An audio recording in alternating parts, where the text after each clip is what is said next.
Assalamualaikum. Welcome to Informational Institute by AK CS 602 lecture number 2।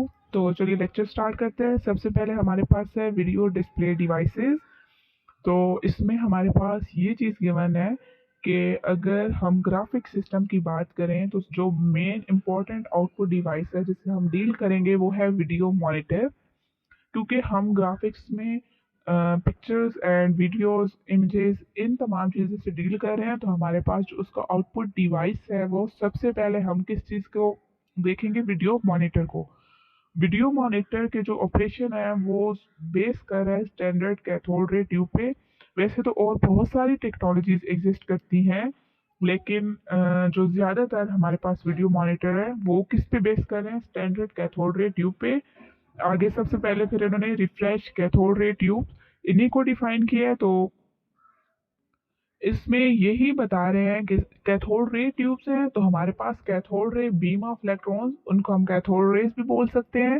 वो electron gun से गुजर कर फोकसिंग और डिफ्लेक्शन सिस्टम उनको डायरेक्ट करेगा फॉस्फर कोटेड स्क्रीन पर, और वो जो फॉस्फर कोटेड स्क्रीन है वो हमें इमेज डिस्प्ले करेगी। यानी मेन हमारे पास वो स्क्रीन है। और जो सेकंड पैराग्राफ में गिवन है कि light emitted by the phosphor fades very rapidly.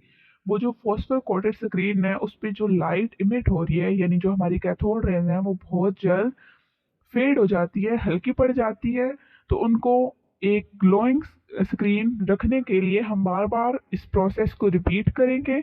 तो उस प्रोसेस को रिपीट करने की वजह से हम इस सिस्टम को कह रहे हैं कि हमारे पास रिफ्रेश कैथोड रेज ट्यूब है।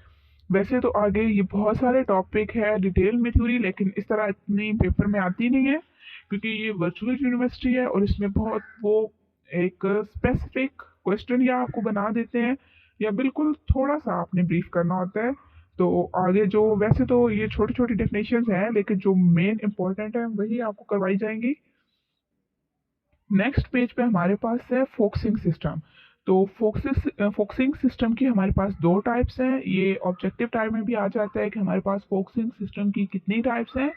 तो एक इलेक्ट्रोस्टैटिक फोकसिंग है और एक मैग्नेटिक फील्ड है।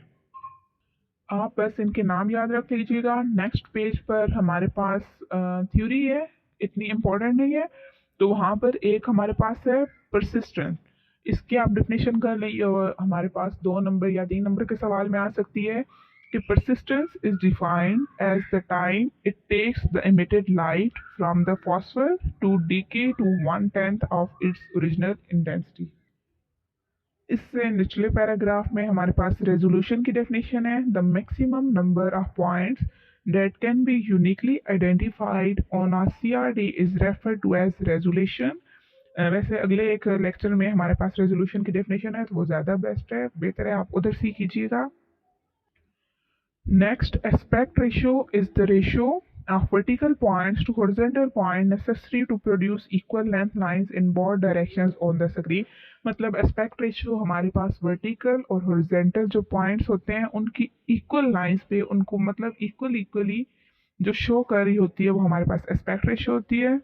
मतलब उन हॉरिजॉन्टल पॉइंट्स और वर्टिकल पॉइंट्स को स्क्रीन पे इक्वल डिस्टेंस पे जो डिवाइड किया जाता है उसे हम एस्पेक्ट रेशियो कहते हैं। नेक्स्ट हमारे पास रास्टर स्कैन सिस्टम है। रास्टर स्कैन सिस्टम भी हमारे पास उन वीडियो मॉनिटर्स में से आता है जो कि कैथोड रे ट्यूब की टेक्नोलॉजी यूज़ करती हैं। तो इसमें सबसे पहले उन्होंने कहा है कि raster scan is the most common type of monitors using CRT।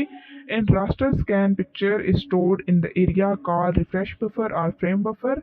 Raster scan system में हमारे पास पिक्चर रिफ्रेश बफर या फ्रेम बफर में स्टोर होती हैं, और पिक्चर वहाँ पे स्टोर करने की वजह यही है कि क्योंकि ये CRT यूज़ कर रही है, इसको बार बार रिफ़्रेश करना पड़ेगा। तो पिक्चर वहाँ से इजीली आप ले सकते हैं और उसे बार बार हम रिफ़्रेश करके स्क्रीन पे एक ग्लोई इमेज प्रोवाइड कर सकते हैं।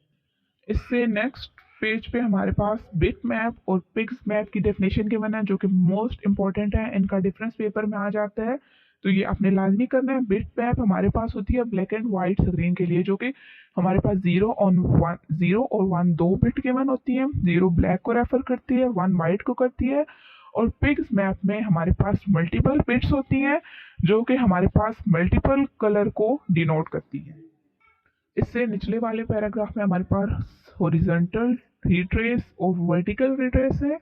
हॉरिजॉन्टल रिट्रेस हमारे पास ये होती है कि जब आप एक लाइन लिख रहे हैं लेफ्ट से लेकर राइट तक, तो जब दोबारा आप नेक्स्ट लाइन के लेफ्ट तक पहुंचेंगे तो उसे हमें कहते हैं horizontal retrace.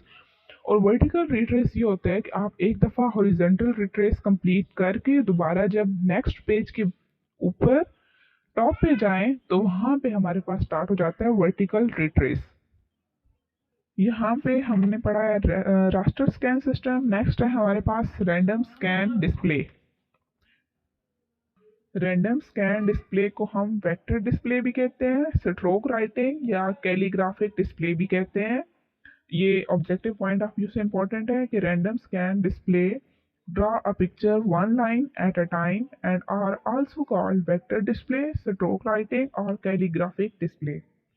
Random scan display जो है वो हमारे पास लाइन ड्राइंग एप्लीकेशन के लिए है और ये कम्प्लेक्स पिक्चर डिस्प्ले नहीं कर सकता।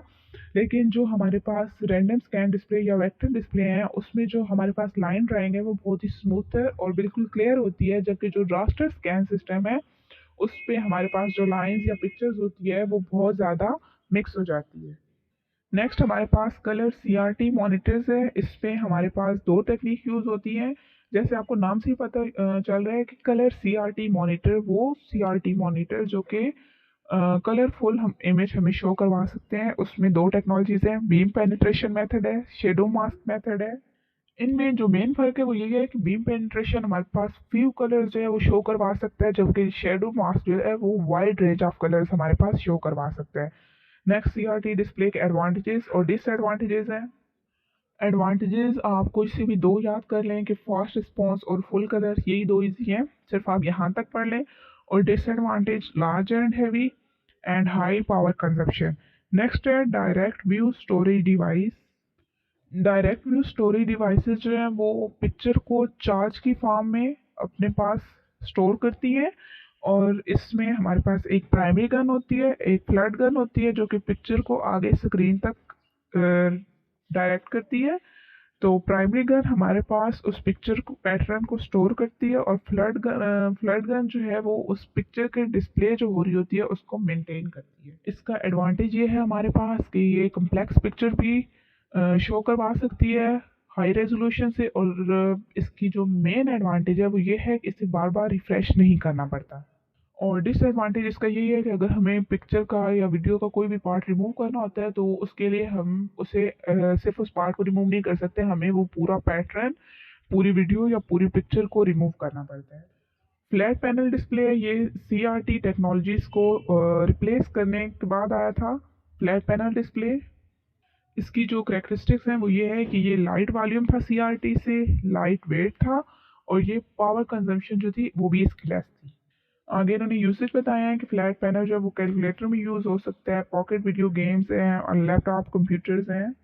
इसकी हमारे पास दो कैटेगरीज हैं, एक इमिसिव डिस्प्ले, एक non emissive display. Emissive display हमारे पास ऐसी डिवाइसेस हैं जो कि इलेक्ट्रिकल एनर्जी को लाइट में कन्वर्ट करती हैं और नॉन इमिसिव डिस्प्ले जो वो सनलाइट या किसी भी लाइट को किसी दूसरी सोर्स में कन्वर्ट कर सकती हैं।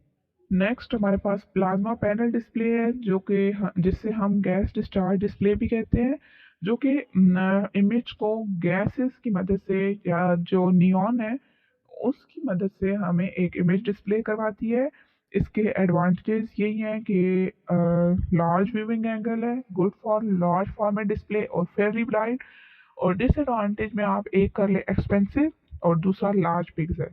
आगे है लिक्विड क्रिस्टल डिस्प्ले या एलसीडी।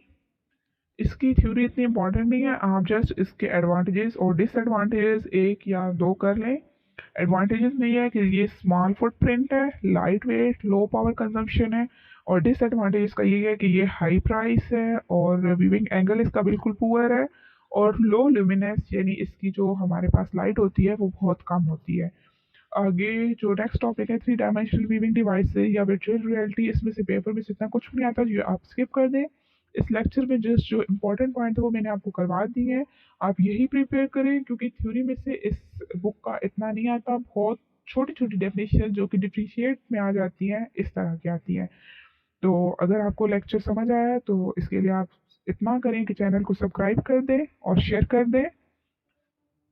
और अगर आपको कुछ भी पूछना है तो आप कमेंट में पूछ सकते हैं। बहुत शुक्रिया। अल्लाह हाफिज़।